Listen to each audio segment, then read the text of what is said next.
que eu tive. E ali não se achou ninguém, nem os magos, ninguém que pudesse decifrar, dar a interpretação daquele sonho. Então, a palavra do Senhor diz que entra um homem na história, chamado Daniel, cujo qual tinha o Espírito dos deuses. E ele tinha a interpretação dada por Deus por meio da oração. Ele disse para o rei: olha, eu vou orar, Deus vai me dizer o que é. E a palavra do Senhor diz que ele ora, e Deus lhe dá a interpretação.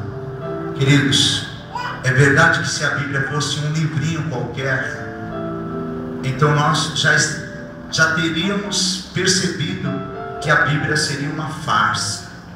Mas não, a Bíblia é a verdade. É claro que nosso embasamento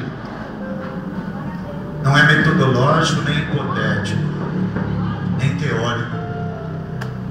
Nós cremos na Bíblia como a verdade pela fé. Ninguém precisa provar nada para nós. Amém? Mas presta atenção, os livros de história fala que um dia existiu o Império Babilônico. O fundador e o maior imperador babilônico se chamava Nabucodonosor. A história diz que esse homem, ele dominou a terra, ele dominou os povos. A Babilônia chegou a ser chamada, a ter um jardim suspenso, chamada uma das 8ª maravilhas do mundo. E esse império, Daniel deu a interpretação que era a cabeça da estátua, era a cabeça de ouro. Seria ou foi um dos maiores impérios de todo o tempo. Mas ele precisava dar a explicação dos demais partes daquela estátua. Então ele diz: olha, depois de ti, ó rei, virá um outro reino. E esse reino, querido, era o reino dos medos e persas, um reino poderoso que veio depois do reinado da Babilônia, aonde esses imperadores, eles são relatados ou são apontados tanto no livro de Neemias, como no livro de Esther, como no livro de Esdras da Bíblia. E a Bíblia mostra ali quão grande foi esse império dos medos e dos persas. E depois que passou o tempo de reinado dos medos e persas, veio o ventre de bronze, que é o reinado de Alexandre o Grande, o reinado grego. Ali, Babilônia já havia passado, os medos e persas já haviam passado, agora vem o reinado da Grécia. Alexandre o Grande foi um dos homens mais sábios de toda a história. Alguns povos eles tinham que dominar pela força, outros se submetiam a ele apenas para terem a cultura e o conhecimento que eles traziam da Grécia. Queridos, a história diz que após a morte de Alexandre o Grande, que reinou apenas 12 anos, o reino da Grécia se dividiu em 4 reinos. 4 generais gregos assumiram ali o reinado da Grécia. Aqueles 4 generais passaram a se conflitarem entre eles, guerrearem entre eles. E desses 2 ficaram apenas 2 generais, que se formaram em 2 dinastias, uma dos Antíocos e outra dos Ptolomeus. Você talvez já tenha ouvido falar sobre os Ptolomeus, que eram sábios. Os Ptolomeus fundaram sua estrutura no Egito, e os Antíocos fundaram sua estrutura na Síria. E entre a Síria e o Egito ficava Israel. E quando eles guerreavam, o lugar onde eles se confrontavam era em Israel. E eles não respeitavam a religião dos israelitas. Então eles traziam para profanar o templo que era mais sagrado para os israelitas. Eles excrementos de porco, todo tipo de imundícia eles traziam e passavam no altar. Eles manchavam aquilo que os israelitas tinham como mais puro, mais santo. Para eles aquilo tinha que ser maculado. Eles odiavam os israelitas. Se você pegar a história, Deus está por trás de toda a história. A Bíblia diz que um dia Deus chamou Nabucodonosor de seu servo. No livro de Isaías, no capítulo 45, Deus chama Ciro, que é um medo-persa, de seu servo. Deus estava preparando o mundo para a chegada do Messias. Como preparar o mundo para a chegada do Messias, se o Messias tinha que nascer em Israel? Profeticamente já estava liberado que ele nasceria em Belém, na cidade de Davi. E a palavra do Senhor diz que esses dois impérios, esses dois generais, eles são inimigos e eles guerreiam o tempo inteiro. Esse período de guerra entre os Ptolomeus e os Antíocos é chamado período dos Macabeus. A Bíblia não relata isso porque é chamado teologicamente de silêncio profético. Ou seja, depois de Malaquias, Deus ficou 400 anos sem profecia. A Bíblia tem entre o Novo e o Velho Testamento um período de silêncio de 400 anos, onde nenhum profeta se levantou. Depois de Malaquias, o próximo profeta foi João Batista, mas isso já está no Novo Testamento. Mas esse período histórico, esses 400 anos em que o mundo sofria transformações que são significantes e que nos alcançam até o dia de hoje, o sistema da demagogia, da democracia, todas essas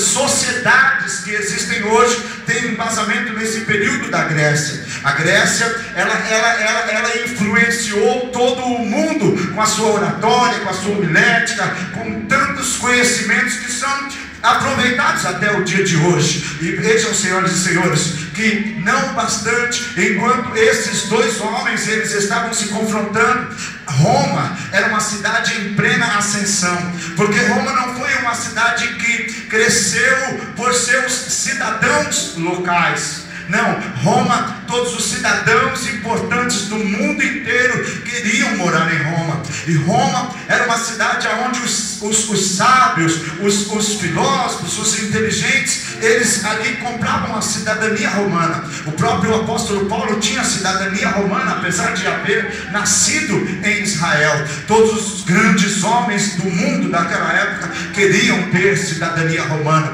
Então Roma cresceu de uma forma tão grande, e quando os gregos não perceberam, Roma se tornou um grande império. Então por isso que é chamado de pernas de ferro, um império muito poderoso, um império muito forte, que teria uma longevidade no seu reinado. Não seria curto como o de Nabucodonosor, nem curto como dos medos persas, nem curto como dos gregos, mas seria um império que teria um lapso temporal, ou ficaria reinando durante muito tempo, com a dinastia dos Césares. Senhoras e senhores, aguentem só mais um minutinho. E nesse contexto agora, Roma começa a estabelecer as suas províncias. Roma começa a colocar ali os seus subordinados, os seus subalternos, enquanto César, o grande César, Júlio César, ele então estabelece ali dentro de Israel uma dinastia, uma liderança não formada por israelitas, mas formados por idumeus. Herodes, o rei Herodes era idumeu, ele não era israelita. E quem era o rei Herodes? A família de Herodes, os idumeus eram povos. Quando o povo de Israel tomou posse da terra de Canaã, que emanava leite e mel, alguns povos estavam ali, lembra? Os perizeus, os heteus, os jebuseus, os gigazeus, lembra? Os filisteus, lembra? E o Senhor diz: lança eles fora, coloca eles para fora da terra. Mas a Bíblia diz que aqueles que se submeteram ao povo de Israel, esses não são colocados para fora, eles permitem que eles fiquem ali como servos, como escravos. E quando Roma vem estabelecer um rei, eles não estabelecem um israelita, eles estabelecem um idumeu. Então Herodes, ele é levantado por Roma, e não Como nós podíamos pensar, como que esse Herodes passou a ser? E Herodes era como se fosse uma religião. Tinham os herodianos, antes de Jesus nascer, tinham os essênios, antes de Jesus nascer, tinham os fariseus, tinham os saduceus, tinham os grupos formados ali, os escribas. Então as pessoas seguiam aqueles grupos. Algumas pessoas se simpatizavam com os essênios, outras se simpatizavam com os herodianos, outras seguiam os fariseus, outras seguiam os saduceus. Cada um desses grupos tinha a sua doutrina. Era mais ou menos como se fosse hoje igreja universal, igreja isso, igreja aquilo, e cada um pensa de uma forma, cada um pensa de outra, mas todo mundo está pensando, eu estou servindo o mesmo Deus. Porém, queridos, no entanto, todo esse preparo que Deus fez, que não fosse um rei israelita, mas que fosse um idumeu que estivesse ali no controle das coisas, era um projeto, era um processo trazido por Deus, porque conforme o povo de Israel sofreu muito com a Babilônia, sofreu muito com os medos persas, sofreram muito com os romanos, os gregos, e sofreram muito com os romanos. Agora eles não aceitavam nenhum outro tipo de rei. Se falasse que tinha um rei ali, eles não permitiriam, eles queriam matar. Então Deus prepara todo um contexto histórico para o nascimento de Jesus. E profeticamente, quando o povo de Israel é levado para a Babilônia, Jeremias conta 70 semanas. Ele diz, olha, vai passar 70 semanas e Deus vai tirar o povo dele da escravidão da Babilônia. De quando o povo é levado até a ascensão de Cristo, só dá 69 semanas. Não vou trazer toda a história. Esse período em que a igreja está vivendo é como se o relógio de Deus estivesse parado. O relógio da história. Para Deus não interessa essa história, a história dos gentios, o tempo dos gentios. Para Deus o que interessa, relógio de Deus é o povo de Israel. Não posso explicar isso agora, mas eu queria que você entendesse. Primeiro o império, os babilônicos. Segundo império, os medo-persas. Terceiro império, os gregos. Quarto império, os romanos. Se você ler aqui Daniel, quando Daniel profetizou, nem imaginava que ia ter romanos, nem imaginava que ia ter gregos. Quando Daniel disse isso aqui, só tinha o império babilônico. Por isso que eu creio na Bíblia.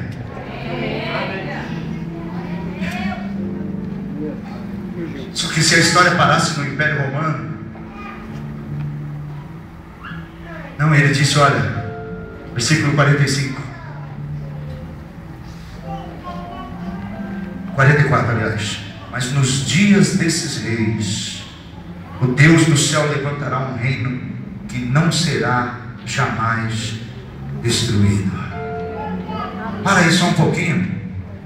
Você imagina aquelas pernas de ferro e o Império Romano poderosíssimo, que era o Império Romano, ele fazia dos outros impérios migalhas, dos outros reinos, esmiuçava. Para vocês terem uma ideia como o Império Romano era poderoso, a Bíblia fala, a história fala, que nos anos 70 depois de Cristo, um comandante por nome de Tito invadiu Jerusalém. E como Jesus havia profetizado, não ficou pedra sobre pedra. Eles varreram os israelitas do planeta.